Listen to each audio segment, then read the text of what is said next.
Buenas tardes, querido profesor. El día de hoy vamos a exponer las fuentes formales del derecho.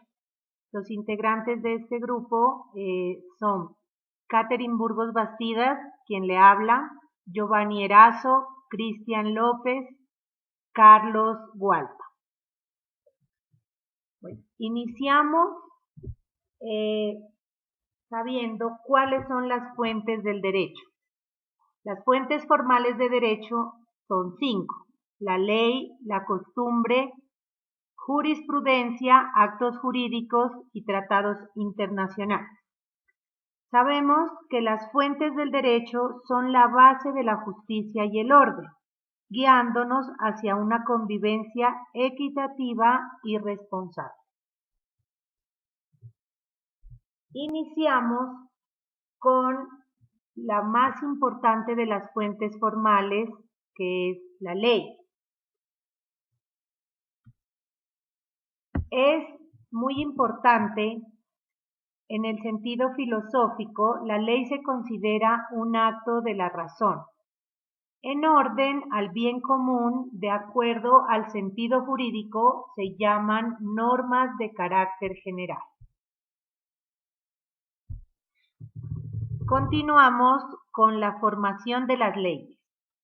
Tenemos la iniciativa, que es la competencia atribuida por la Constitución para promover la expedición de una ley mediante la presentación de un proyecto.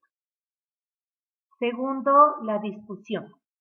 La discusión son las deliberaciones que tienen lugar en torno del proyecto, presentado a fin de valorar en primer lugar la convivencia, de convertirlo en ley y pasar luego a examinar su contenido. Continuamos con la aprobación. Es la etapa que sigue a la discusión. En ella, el Congreso expresa su voluntad de convertir en ley el proyecto discutido. Y por último, tenemos la sanción.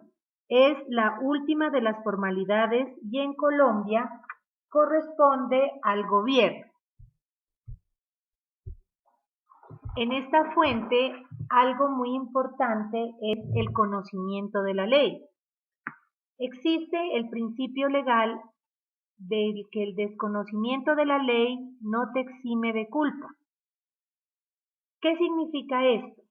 Que el no saber o no entender una ley no te libera de la responsabilidad de cumplirla. En otras palabras, todos los ciudadanos están obligados a conocer y obedecer las leyes y no pueden evitar las consecuencias legales simplemente alegando que no sabían que algo era ilegal. En esta importante fuente también debemos tener en cuenta cuando una ley se deroga. Es un proceso mediante el cual una ley deja de tener efecto y validez. En términos simples, derogar una ley es como borrar una norma antigua del libro de reglas porque ya no se necesita o porque ha sido sustituida por una nueva, que se adapta mejor a las necesidades actuales. Para finalizar la primera fuente de derecho, quisiera también argumentar en lo que es un acto administrativo, ya que es una decisión tomada por una autoridad pública que tiene efectos jurídicos sobre una o varias personas.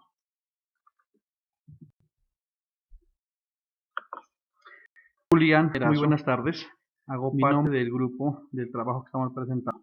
Bueno, ahora vamos a hablar de la segunda fuente, que es la costumbre, la cual se dice que es la más antigua del derecho y la cual se prolongó hasta finales del siglo XVIII, época en la cual comenzó la expedición de los grandes códigos. La costumbre también se define como una práctica de uso generalizado y esta obedece a una necesidad jurídica. También tengamos en cuenta que la costumbre está integrada por dos elementos de sentido jurídico. El primero, el cual es el objetivo material, y el segundo, el subjetivo o psicológico.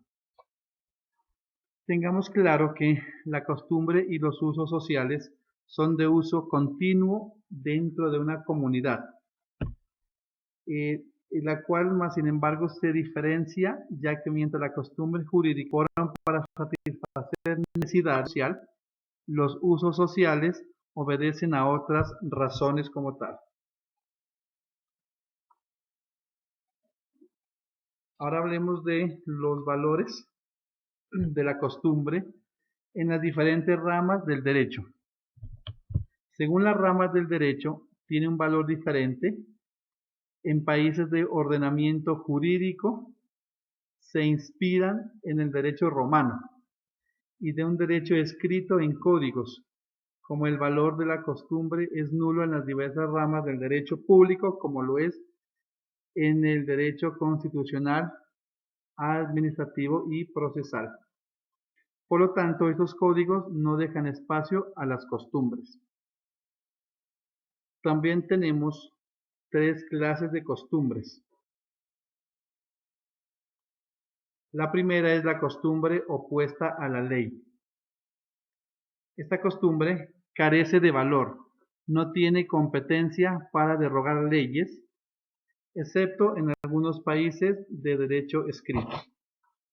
La segunda costumbre es según la ley.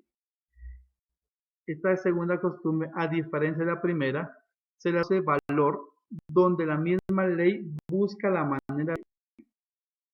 Y la tercera costumbre es a falta de la ley, la cual tradicionalmente tiene todo el valor, ya que llena vacíos de legislaciones que lo requieren. Muy buenas tardes, profesor. Mi nombre es Carlos Hualpa, estudiante de Derecho del municipio de Ipiales. Un saludo cordial. Voy a hablar sobre la jurisprudencia, que es el conocimiento de las cosas divinas y humanas, la ciencia de lo justo y de lo injusto, las normas jurídicas individuales contenidas en las direcciones pronunciadas por jueces, tribunales encargados para estos fines. Al desatar litigios mediante la aplicación del derecho, los jueces y los tribunales crean una verdadera norma jurídica. La sentencia dice: tal doctrina no es una creación de la nómina jurídica, pero es una opción equivocada. Los jueces siempre contribuyen a nuevas normas jurídicas. La jurisprudencia como conjunto de principios generales. Las sentencias en el artículo 17 del Código Civil no tiene fuerza obligatoria, sino respecto de las consecuencias que fuesen prohibidas. Para unificar la jurisprudencia, sin duda alguna, la del recurso de casación, cuyo conocimiento se ha adscrito a los más altos tribunales de justicia, que son los tribunales de casación, y entre nosotros con la Corte Constitucional. Muy buenas tardes, profesor. Mi nombre es Cristian López y lo que le voy a presentar es sobre los actos jurídicos. Un acto jurídico es algo importante que es una fuente de derecho, porque crea las mismas normas y las modifica en los derechos de las obligaciones. Los actos jurídicos tienen sus cualidades, que son los unilaterales y los bilaterales. Unilaterales, formado de una voluntad de una sola persona, y los bilaterales, cuando se requiere el consentimiento de una o más personas. Los actos jurídicos pueden tener diferentes efectos, como crear obligaciones, transferir derechos, modificar situaciones jurídicas y extinguir derechos o obligaciones. Terminar con las fuentes de derecho, tenemos los tratados internacionales, los cuales también son llamados de diferentes maneras, como son convenciones, pactos, convenios, cartas, protocolos, entre otros. Tengamos claro que en Colombia los tratados deben ser aprobados por el Congreso de la República.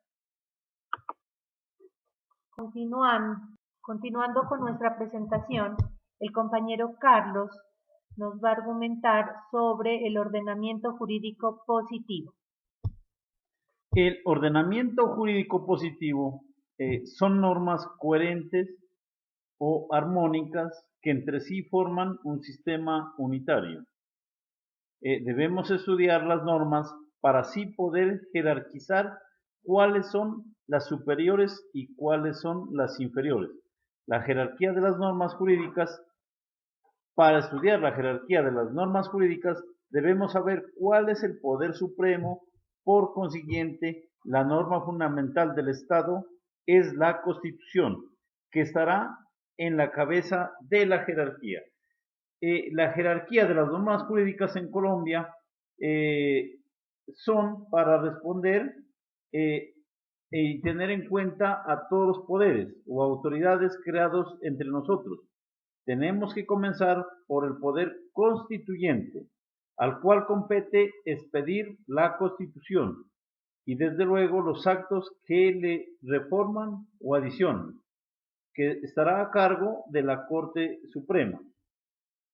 La Constitución, llamada también Carta Política o la Ley de Leyes, que rige al Congreso y nos rige a todos los colombianos.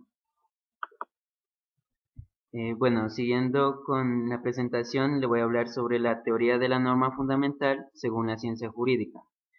Un concepto sobre la norma fundamental. Es una convicción que se coloca en el vértice para relacionarse entre otras normas, ya que la norma fundamental no tiene nada de fundamento.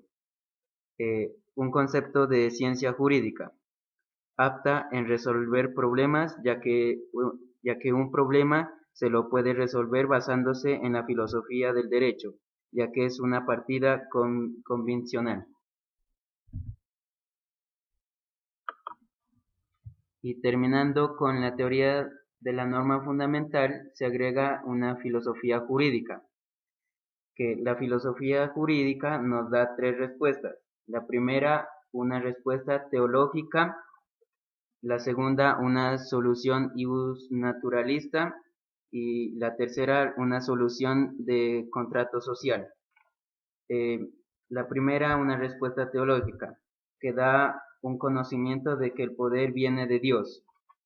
La segunda, el de ius naturalista, que da la solución del problema al fundamento del derecho. Positivismo, que se da al mismo lugar en el derecho natural. ¿Y qué es derecho natural? De que el hombre debe sí o sí vivir en una sociedad. La tercera, la solución por el contrato social, ya que el poder tendría su propia autoridad y eso ya no se depende de Dios ni de la naturaleza humana, sino de una voluntad de una misma sociedad. Para terminar nuestra presentación, la actividad nos propone contestar una pregunta. ¿Cómo se relacionan las fuentes del derecho y el ordenamiento jurídico? Hemos llegado a la conclusión con nuestro grupo que las fuentes de derecho nutren y sostienen el ordenamiento jurídico, que es el conjunto de normas y principios que organizan la vida en sociedad. Juntas aseguran que las leyes sean coherentes, justas y aplicables, permitiendo una convivencia ordenada y justa.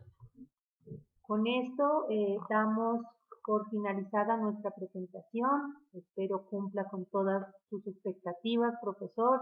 Quedamos atentos a nuestra nota, si hay algo que sugerir. Muchísimas gracias. Y corregir. Esta es la bibliografía donde usted nos sugirió pues que el capítulo 10 y 11, y con esto damos finalizada nuestra presentación. Muchas gracias. Gracias.